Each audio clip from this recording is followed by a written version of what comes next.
முருகனுக்கு ஏன் காவடி எடுக்கிறாங்கன்னு தெரியுமா? அகஸ்திய முனிவரோட சீடரா இருந்தவன் இடும்பன்.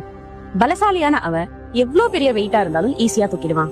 முனிவரோட வழிபாட்டுக்காக கைலை மலைக்கு போய் சிவன் சக்தியோட சொரூபமா இருக்கிற சிவகிரி சக்திகிரிங்கிற மலைகளை ஒரு பெரிய மூங்கில் குச்சியோட 2 பக்கத்துலயும் கட்டி துலாபாரம் போல தன்னோட தோல்ல தூக்கிட்டு வந்தான். தான் பெரிய பலசாலி அப்படிங்கிற கர்வம் அவனுக்கு.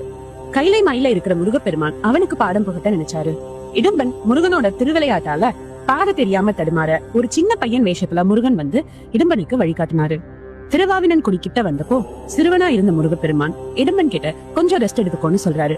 இடும்பனும் சரின்னு அவன் காவடி போல சுமந்து வந்த மலைகளை கீழே இறக்கி வைக்கிறான். மறுபடியும் காவடியை தூக்க முயற்சி பண்ணா அவனால அதை அசைக்க கூட முடியல.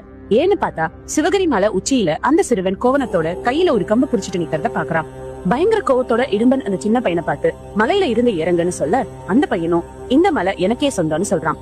கோவத்துல இடும்பன் அந்த சின்ன பையனை அடிக்க போக சின்ன பையன் உருவத்துல இருந்த பகவான் முருகன் இடும்பனை புடிச்சு தள்ள அவனு கீழே விழுந்து மயங்கிடுறான். அகஸ்திய முனிவரும் இடும்பனோட மனைவியும் முருகன் கிட்ட மன்னிப்பு கேட்க முருகப்பெருமான் இடும்பனை மன்னிச்சு தன்னோட காவல் தெய்வமா மாத்திக்கிறாரு.